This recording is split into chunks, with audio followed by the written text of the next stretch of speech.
এই গ্রামটির নাম হৃদয়রামপুর। একদম প্রত্যন্ত গ্রাম বলতে যা বোঝায় এটি সেরকম নয়। এখানে খড় বা টালির চালের মাটির বাড়ি যেমন আছে তেমনি পাকা বাড়িও আছে। অনেক রাস্তাঘাট পাকা হয়ে গেছে। এখানে চাকরিজীবী, ব্যবসায়ী, চাষি ইত্যাদি সব ধরনের লোকজন বসবাস করে। গ্রামের পাশেই বাস রাস্তা আছে। শহরে যাওয়ার বাস পাওয়া যায়। এখান থেকে 3 কিলোমিটার দূরে রেল স্টেশনও আছে। সাধারণত গ্রীষ্মের বিকেলে কালবৈশাখীর দেখা মেলে। এই কালবৈশাখীর রূপ একমাত্র গ্রাম বাংলাতেই ভালো করে বোঝা যায়। মাত্র কয়েক মিনিটের মধ্যেই নীল আকাশ কালো মেঘে ঢেকে যায়। হঠাৎ করেই দিনের আলো কমে গিয়ে আধো অন্ধকার নেমে আসে। রৌদ্রের তাপ হঠাৎ মিলিয়ে গিয়ে চারিদিকের অন্ধকারাচ্ছন্ন পরিবেশ অদ্ভুত সুন্দর লাগে। তারপর কিছুক্ষণের মধ্যেই তীব্র ঝড় বৃষ্টি শুরু হয়। এই ঝড় এতটাই ভয়ঙ্কর হয় যে তখন আর শুধু সুন্দর থাকে না, ভয়ঙ্কর সুন্দর হয়ে যায়। যেখানটা যত জনবসতি কম সেখানে ঝড়ের তীব্রতা তত বেশি। হঠাৎ ঝড়ের মধ্যে পড়া মানুষ, পশু, পাখি নিজের ঠিকানার দিকে দৌড় লাগায়। গাছগাছালি অসম্ভব দুলতে থাকে, যে কোনো সময় মাথার উপরে ভেঙে পড়তে পারে। এরপরেই আসে বর্ষাকাল। গ্রামের বর্ষার রূপও অন্যরকম। আর এই সময়টাও গ্রামের লোকেদের কাছে বেশ ভয়ের ব্যাপার। অতিরিক্ত বর্ষায় বন্যা হতে পারে, মানুষ, পশু, পাখি সব জলে ভেসে যেতে পারে। আর একটা ভয়ঙ্কর ব্যাপার হচ্ছে বজ্রপাত। প্রতি বছর বিভিন্ন গ্রামে বজ্রাঘাতে অনেক লোকজন মারা যায়। আর সব থেকে বেশি মারা যায় খোলা মাঠে কাজ করতে গিয়ে। বিপদ জেনেও কত লোককে এই সময় কাজ করতে যেতেই হয়, কারণ সব থেকে বেশি চাষের কাজ এই বর্ষাতেই হয়। এমনই এক বর্ষার দিনে হৃদয়রামপুর গ্রামের মাঠে কিছু লোকজন কাজ করছিল। কোনো জমিতে লাঙল দিয়ে চাষ দেওয়া হচ্ছিল ধান রোয়ার জন্য, আবার কোনো জমিতে ধান রোয়ার কাজ হচ্ছিল। গ্রামের বিদেশ মাঠের একদিকে একটা জমির ভিতে কাটছিল। জমির আলটার পাশগুলো কেটে জমির পরিমাণটা বাড়িয়ে নিচ্ছিল। একদিন পরেই তার 10 কাঠা জমিতে ধান রোয়ার কথা। তার বউ বকুল পাশেই ছাতা নিয়ে দাঁড়িয়েছিল। আসলে এই জমিটা বিদেশের নয়, গ্রামের হারু মাস্টারের। ঠিকে নিয়ে চাষ করছে, মানে নিজের খরচে চাষ করে ধান উঠলে হারু মাস্টারকে 2 বস্তা ধান দিতে হবে। বিদেশের নিজের মাত্র 1 বিঘা জমি আছে, পয়সা জমিয়ে ধার করে কিনেছে। এমনিতে বউকে নিয়ে পরের জমিতে কাজ করেই সংসার চালায়। সুযোগ পেলে 1-8টা জমি ঠিকেতে নিয়ে চাষ করে। এইটুকু জমিতে লোক লাগিয়ে চাষবাস করলে কিছুই তো আর থাকবে না, তাই বিদেশ নিজেই যাবতীয় কাজ করে। প্রয়োজন হলে স্ত্রী বকুলকেও কাজে লাগায়। আজ ভিতে কাটার জন্য বিদেশ একাই কাজ করছিল, কারণ বকুল কোদাল চালাতে পারে না। তা সত্ত্বেও আজ বকুল সঙ্গে এসেছে। এই দুর্যোগের দিনে বিদেশকে একা ছাড়েনি। বলা তো যায় না কখন কি হয় এই ভেবে, কিন্তু এমন বিপদ আসতে পারে সেটাকে আটকানো যায় না, যত সাবধানী হও।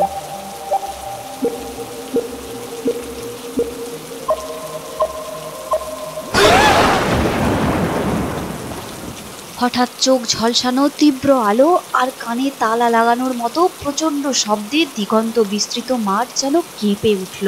আর তার সঙ্গে আর্তনাদের শব্দ। সম্বিত ফিরে পেতেই একটু দূরে কাজ করা 2টো লোক বুঝতে পারল বিদেশ আর তার স্ত্রী বকুলের ওপরে বজ্রপাত হয়েছে। দুজনেই জল কাদায় লুটিয়ে পড়েছে। সঙ্গে সঙ্গে তারা এসে দুজনকে জমির আলের ওপর শোয়ালো। একটু দূরের জমিতে কাজ করা কিছু লোক চেঁচামেচি করতে লাগলো। 3টে লোক দৌড়ে গ্রামের লোকজনকে ডাকতে গেল। চেঁচামেচি শুনে গ্রামের কিছু লোক ঘর থেকে বাইরে বেরিয়ে মাঠের দিকে গেল। তাদের চেঁচামেচিতে গ্রামের আরও কিছু লোক বাইরে বেরিয়ে এসে দৌড় লাগালো। ভাবলো নিশ্চয়ই কোনো বিপদ হয়েছে। তারপর সবাই ঘটনার কথা জানতে পেরে ছুটে চলল। হৃদয়রামপুরের মাঠটা ছিল গ্রামের একদম পশ্চিম প্রান্তে, জনবসতি থেকে অত্যন্ত 1.5 কিলোমিটার দূরে। বৃষ্টিতে ভিজতে ভিজতে সেই দিকেই সবাই ছুটে চলল।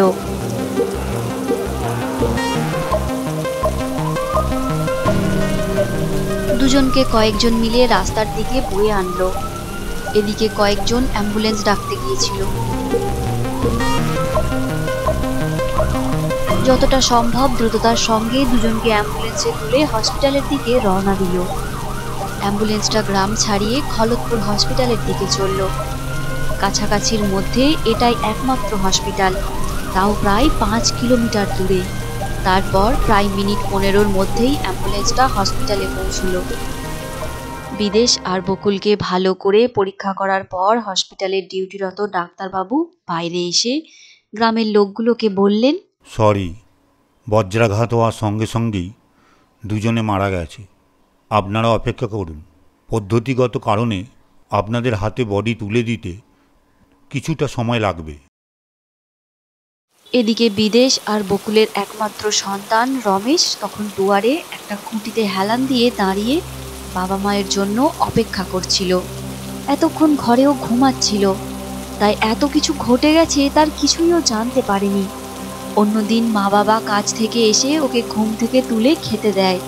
আজ সন্ধে হয়ে গেল, এখনও কেন আসেনি, এই ভেবে রমেশ খুব মন খারাপ করছিল। তখনও সে জানে না যে তার মা বাবা আর কোনোদিনও তাকে ঘুম থেকে তুলে খেতে দেবে না। কয়েক ঘন্টা কেটে যাওয়ার পর প্রায় মাঝরাত হয়ে গেছে। তখন বৃষ্টিটা থেমে গেছে, কিন্তু বিদ্যুৎ এখনো আসেনি। গোটা হৃদয়রামপুর অন্ধকারে ডুবেছিল, একটা থমথমে পরিবেশ। কিছুক্ষণ আগেই গ্রামের লোকেরা বিদেশ আর তার স্ত্রী বকুলের দেহ তাদের বাড়িতে এনেছে। একরত্তি ছেলে রমেশ বাবা মায়ের নিথর দেহ দেখে হতভম্ব হয়ে গেছে, ফ্যাল ফ্যাল করে তাকিয়েছিল। গ্রামের লোকেরা তাকে কিভাবে সান্ত্বনা দেবে সেটা ভেবে পাচ্ছিল না। প্রায় বছর 15 আগে বিদেশ দূরের কোনো এক গ্রাম থেকে বকুলকে বিয়ে করে এই গ্রামে এসেছিল। ভিন জাতের মেয়েকে বিয়ে করেছিল বলে তার বাবা তাকে বাড়ি থেকে তাড়িয়ে দিয়েছে। কদিন এর দুয়ার ওর দুয়ারে কাটিয়ে দেওয়ার পর গ্রামের কয়েকজনের অনুরোধে ক্লাবের ছেলেরা একটি খাস জায়গায় একটা ছিটে বেড়ার ঘর করে দিয়েছিল। তারপর বিদেশ আর বকুল পরিশ্রম করে কোনো রকমে এই মাটির ঘরটা বানিয়েছে। অত্যন্ত সৎ এবং পরোপকারী ছিল। গ্রামের লোকেরা তাই এদের খুব ভালোবাসতো। পরিবার বা আত্মীয় স্বজন বলতে কেউ নেই।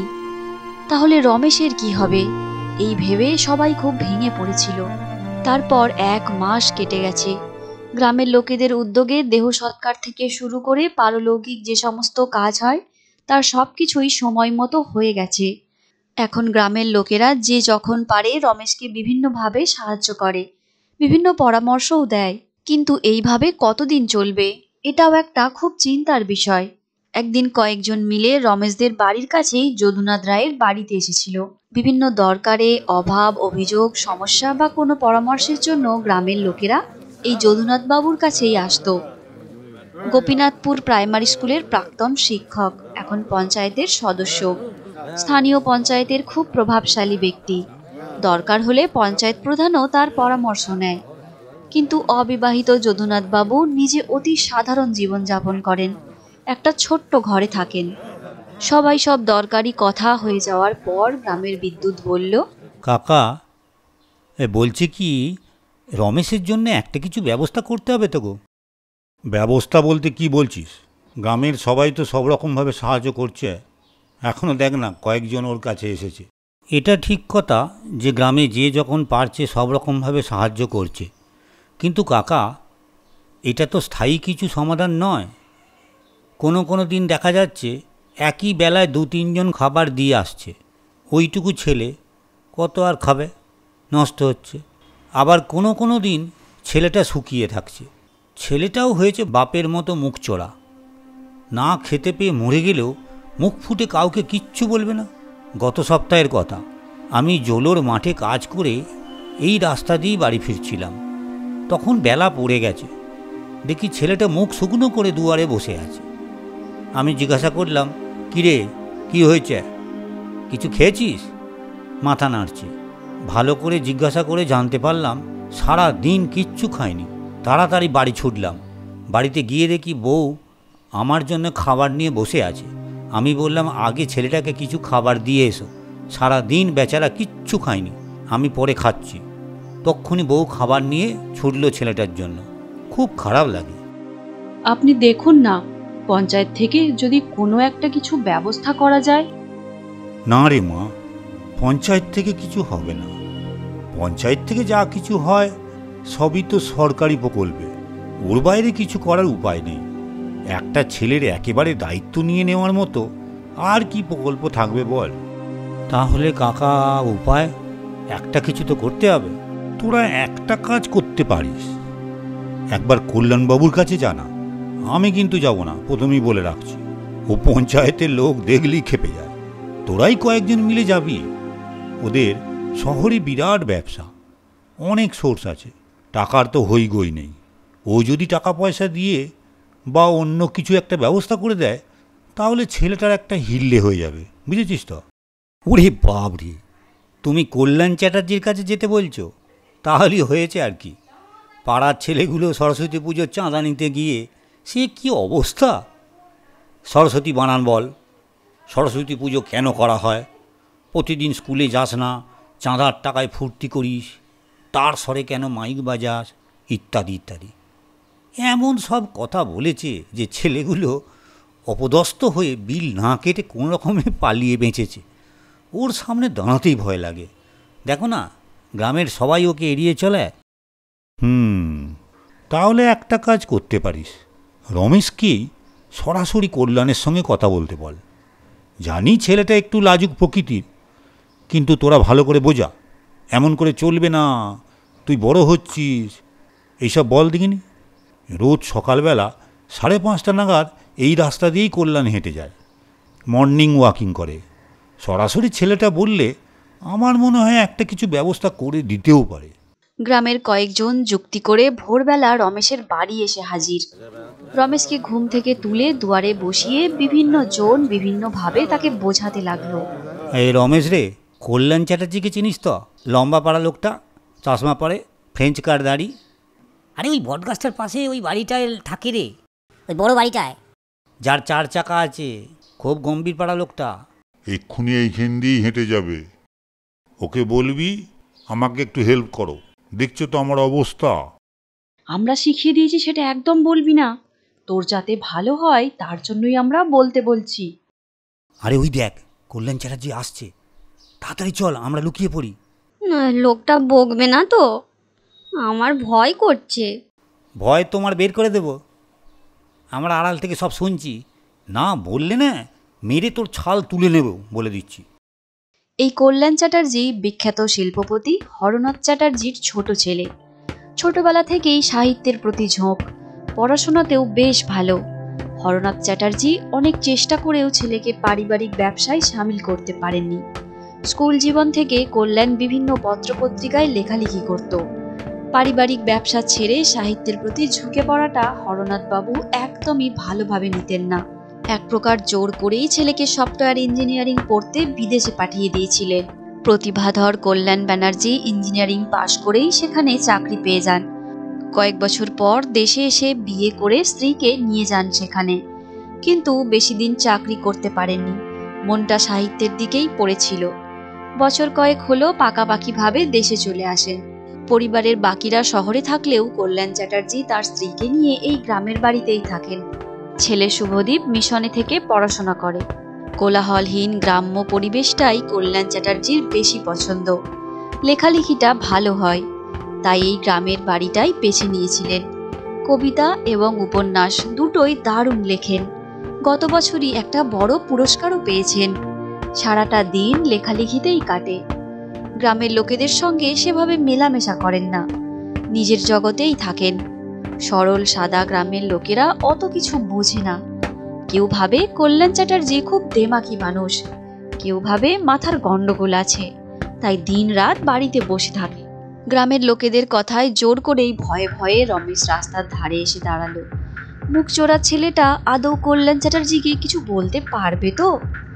নিজেরা তো রাস্তায় দেখা হলেও কথা বলতে ভয় পায়।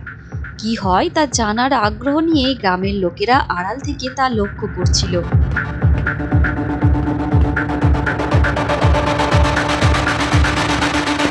কল্যাণ চ্যাটার্জি রমেশের কাছাকাছি আসতেই রমেশ কাঁচুমাচু মুখ করে বলল, এই যে, আপনি একটা কথা শুনবে না, মানে শুনবেন?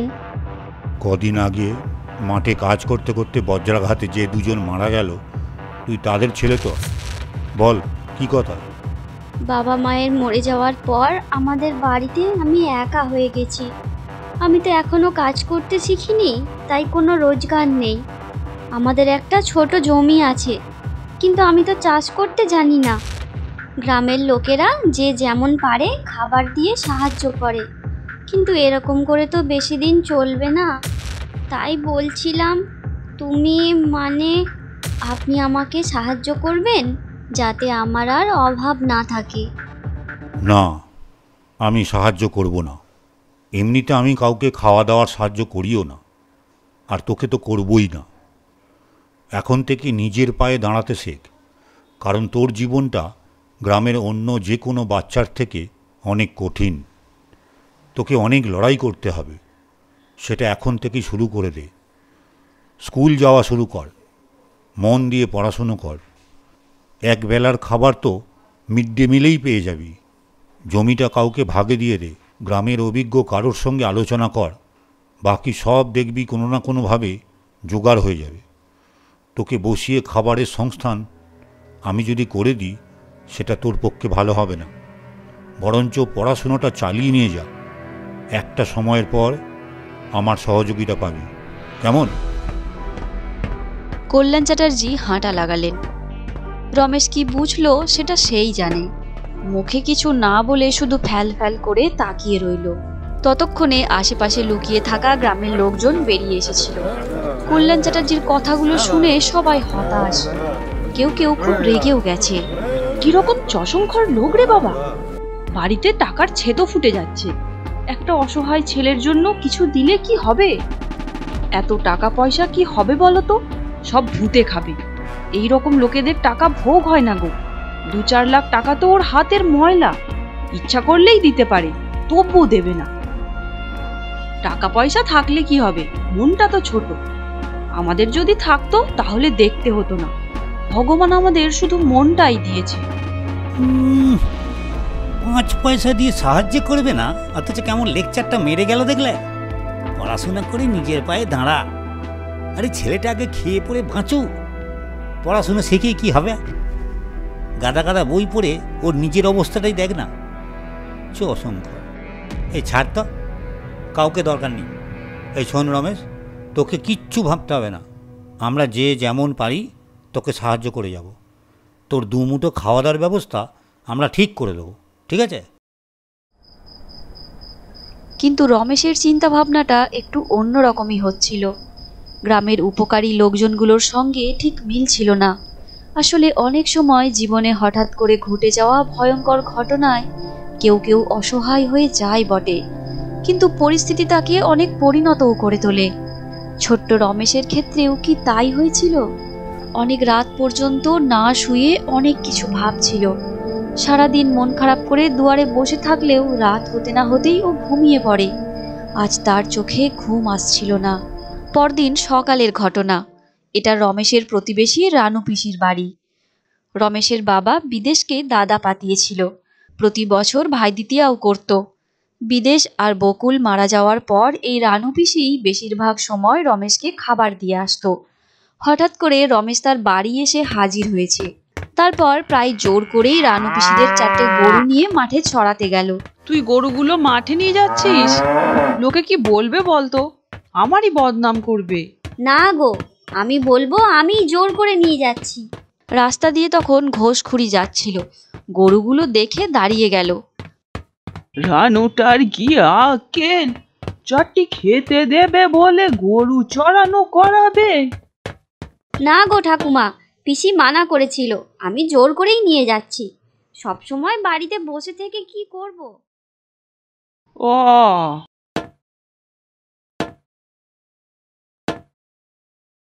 এছাড়া রমেশ বিভিন্ন লোকের প্রয়োজন মতো দোকান বাজার করে দিতে শুরু করলো। আজ যেমন যদুনাথ রায়ের বাজার করে আনছে। পড়াশোনাটাও শুরু করে দিল। দুর্ঘটনার পর থেকে একদম বন্ধ হয়ে গিয়েছিল। সুটকেস থেকে সমস্ত বই খাতা পেন বের করে ফেলেছে। যখনই সময় পায় রমেশ পড়তে বসে। শুধু তাই নয়, রমেশ স্কুল যাওয়াও শুরু করে দিয়েছে। অনেক দিন দুয়ারে শোকার্ত মুখ করে বসে থেকেছে। সারাটা দিন বাবা মায়ের জন্য মন খারাপ করেছে, কিন্তু আর নয়। একরত্তি রমেশও বুঝতে পেরেছে দুঃখ করে কিচ্ছু হবে না, জীবনটাকে এগিয়ে নিয়ে যেতে হবে। ননিবালা হাই স্কুলে পঞ্চম শ্রেণীতে পড়ে। অনেকদিন পর আজ রমেশ স্কুলে যাচ্ছে, তাই যদুনাথ রায়ের কাছে একটা দরখাস্ত লিখিয়ে নিয়েছে। এতদিন অনুপস্থিত থাকার জন্য প্রধান শিক্ষক মহাশয়কে জমা দিতে হবে। তারপর অনেকটা সময় পেরিয়ে গেছে। গত বছর রমেশ খুব ভালো নম্বর পেয়ে মাধ্যমিক পাশ করেছে। সায়েন্স নিয়ে একাদশ শ্রেণীতে ভর্তি হয়েছে। এখন রমেশ কারো ফাই ফরমাস খাটার সময় পায় না, মানে বাজার, দোকান, গরু চড়ানো ইত্যাদি, বরঞ্চ নিজের পড়াশোনা বাদ দিয়ে বাকি সময় ছাত্র পড়ায়। তারপর আরও 2 বছর পর রমেশ জয়েন্ট এন্ট্রান্সে ভালো র্যাঙ্ক করে ডাক্তারি পড়ার সুযোগ পেয়েছে। এর জন্য শহরের হোস্টেলে থেকে পড়াশোনা করতে হবে। আজই গ্রাম ছেড়ে রমেশ চলে যাচ্ছে। গ্রামের সকলের ভালোবাসায় আর নিজের অদম্য লড়াই করে বড় হয়ে ওঠা রমেশ, তাই আজ গ্রামের কারো মন ভালো নেই। বই, খাতা, জামা কাপড় ও অন্যান্য জিনিস নিয়ে অনেক জিনিস হয়ে গেছে। গ্রামের হারু তাই বাসে তুলে দিতে যাচ্ছে। ছুটি পেলেই গ্রামে ঘুরে যাস। সাবধানে যাস বাবা। তারপর 5 বছর কেটে গেছে। গ্রাম ছেড়ে যাওয়ার পর মাঝে মাঝে রমেশ গ্রামে আসতো, কদিন থেকে আবার চলে যেত। কিন্তু প্রায় 3 বছর হলো রমেশ একবারের জন্য আর গ্রামে আসেনি। তাই গ্রামের লোকজনেরা চিন্তা করত। সেই ছোট্টবেলা থেকে অসহায় মিষ্টি স্বভাবের রমেশকে সবাই নিজের বলেই মনে করত। রমেশও সবাইকে খুব আপন করে নিয়েছিল। তাহলে এতদিন কেন রমেশ গ্রামে আসেনি? মাঝে মাঝেই গ্রামবাসীরা রমেশকে নিয়ে আলোচনা করত। আচ্ছা, রমেশ কবে আসবে? আর আদৌ আর গ্রামে আসবে তো? ডাক্তারি পাস করে কোথাও চাকরি বাকরি পেয়ে গেছে, আমাদের হয়তো ভুলেই গেছে। যদু কাকা, তোমার কি মনে হয়? ও আসবে। আমাদের রমেশ এমন ছেলেই নয় যে আমাদের ভুলে যাবে। দেশের টান, দেখবি একদিন না একদিন ঠিক আসবে। হ্যাঁ, অভিজ্ঞ যদুরায়ের কথাই ঠিক হয়েছিল। কয়েক মাস পর হঠাৎ করে একদিন রমেশ তার নিজের গ্রাম হৃদয়রামপুরে এসে হাজির। বাস থেকে নেমে চারিদিকে সবুজ মাঠের মাঝখানের রাস্তা দিয়ে হেঁটে আসছিল। কাঁধে দামি লেদারের ব্যাগ, লেদারের বুট আর বেল্ট, প্যান্ট জামাও মার্জিত। সেই সময় গ্রামের কিছু লোক মাঠে কাজ করছিল, তার মধ্যে গ্রামের হারুও ছিল। রমেশ খেয়াল না করলেও হারু নাঙল দিতে দিতে দেখতে পেয়েছে। আরে, এটা রমেশ মনে হচ্ছে না? ও ছাড়া এটা কে হবে? ওই রমেশ, কি ব্যাপার রে তোর? এতদিন পর গ্রামের কথা মনে পড়লো? বলি হারি তোকে। না গো কাকা, কিচ্ছু ভুলিনি। গ্রামের কথা, তোমাদের কথা সব সময় মনে পড়ে, কিন্তু কোনো উপায় ছিল না, তাই এতদিন আসতে পারিনি। তোমরা তাড়াতাড়ি কাজ মিটিয়ে এসো, অনেক কথা হবে। এই বলে রমেশ আবার বাড়ির দিকে হাঁটা লাগালো। এই শোন তোরা, কাজ পরে হবে। ছেলেটা এতদিন পর এলো, একটু কথা না বললে মনটা ছটফট করছে। চল সবাই। হ্যাঁ চলো, হ্যাঁ চলো। এই টেপির মা, এসো তোমরা। হ্যাঁ চলো। এই টেপির মা, এসো তোমরা। যে কোনো খবর গ্রামের দিকে ছড়াতে বেশি সময় লাগে না। রমেশ বাড়ি ফিরেছে এই খবরটা ছড়াতেও বেশি সময় লাগেনি। গ্রামের অনেকেই চলে এসেছে রমেশের সঙ্গে দেখা করতে। কি ব্যাপার রে তোর? এতদিন কোথায় ছিলি বাবা? সবাই তোর জন্য কি চিন্তাটাই না তোর করতো। কি একবারও আমাদের কথা মনে পড়তো না? হ্যাঁ, মনে তো পড়তোই, প্রায়শই তোমাদের কথা মনে পড়তো। কিন্তু কি করব বলো, পড়া শেষ হতে না হতেই একটা ইন্টার্নশিপ পেয়ে গেলাম। সুযোগটা হাতছাড়া করিনি, চলে গেলাম অনেক দূরে, নর্দার্ন ডিভিশনের একটা পাহাড়ি অঞ্চলে। এই বছরে খুব কম ছুটি পেয়েছি। ওখান থেকে এখানে আসতে ডাইরেক্ট কোনো ট্রেনই নেই, ঘুরে ঘুরে আসতে 3 দিন লেগে যায়। তাই 2-4 দিনের ছুটিতে এখানে আসা সম্ভবও ছিল না। ওখানে মোবাইল নেটওয়ার্কও খুব খারাপ। ল্যান্ডলাইনে মাঝে মাঝে ফোন করা যায় বটে, কিন্তু তোমরা তো কেউ মোবাইল ব্যবহার করো না। যে 2-1 জন করে, তাদের কারোর মোবাইল নম্বর আমার কাছে নেই। একমাত্র কল্যাণ স্যারের সঙ্গে আমার যোগাযোগ ছিল, ফোনে কথাবার্তা হতো। কল্যাণ স্যার বলতে তুই কল্যাণ চ্যাটার্জির কথা বলছিস? ওই স্বার্থপর লোকটার সঙ্গে তুই যোগাযোগ রাখতিস? সেই দুর্দিনে তোর সঙ্গে লোকটা কেমন ব্যবহার করেছিল তোর মনে নেই? কোনো রকম সাহায্য তো করেইনি, উল্টে অনেক জ্ঞান দিয়ে চলে গিয়েছিল। তুই ভুলে যেতে পারিস, কিন্তু আমরা ভুলিনি। কিরে, চুপ করে আছিস কেন? আমি ঠিক বলছি কি না? জ্যাঠা, আমার মনে হয় তুমি ঠিক বলছো না। এই ধরনের চুপচাপ থাকা জ্ঞানী লোকও সমাজে খুব দরকার আছে। তুমি সেই যে জ্ঞান দেওয়ার কথা বলছো, সেটা শুধু জ্ঞান ছিল না, সঙ্গে একটা আলোও ছিল।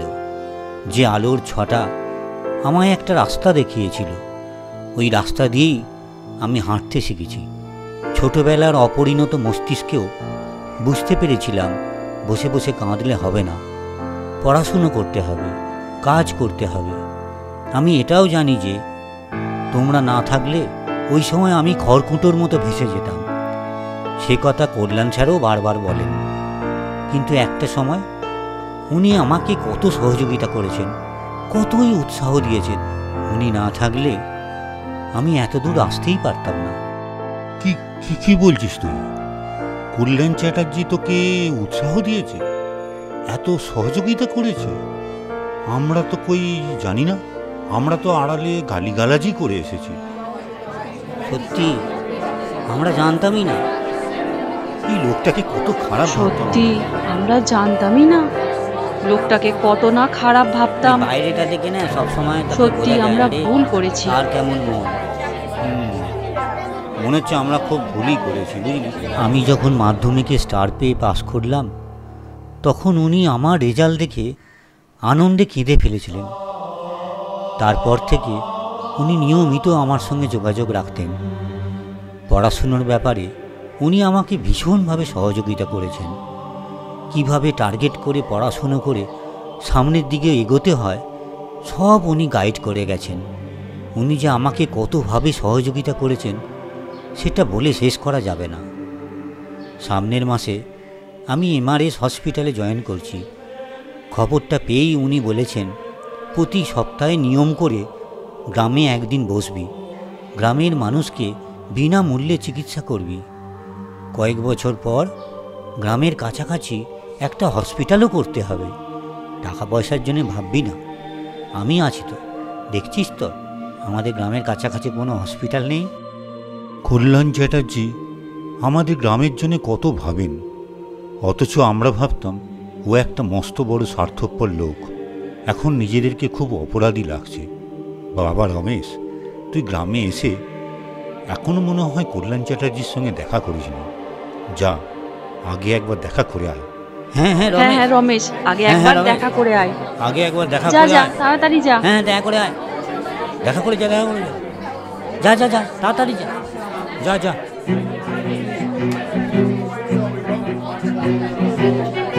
সবাইয়ের কথা শুনে রমেশ তার কল্যাণ স্যারের বাড়ির দিকে হাঁটা লাগালো।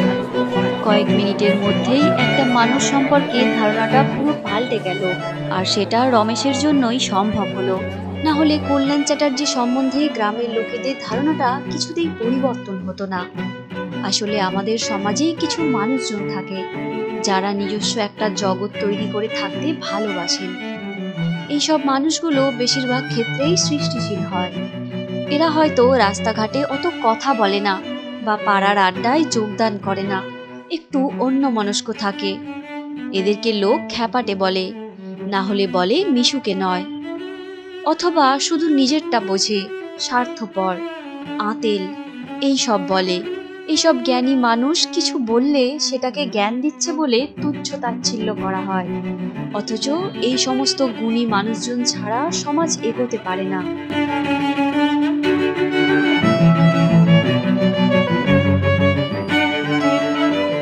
তো বন্ধুরা, তোমাদের এই গল্পটি কেমন লাগলো তা অবশ্যই আমাদের কমেন্টে লিখে জানিও। আর গল্পটি ভালো লেগে থাকলে অবশ্যই একটি লাইক আর অনেক শেয়ার করো। আর এইরকমই গল্প উপহার পাওয়ার জন্য আমাদের চ্যানেল চুকিটকিট বাংলা কার্টুনকে এক্ষুনি সাবস্ক্রাইব করে পাশের বেল আইকনটি প্রেস করে রাখো। তাহলে আমাদের চ্যানেলে নিত্য নতুন গল্প আপলোড হওয়ার সঙ্গে সঙ্গেই তোমাদের কাছে নোটিফিকেশন পৌঁছে যাবে। ধন্যবাদ।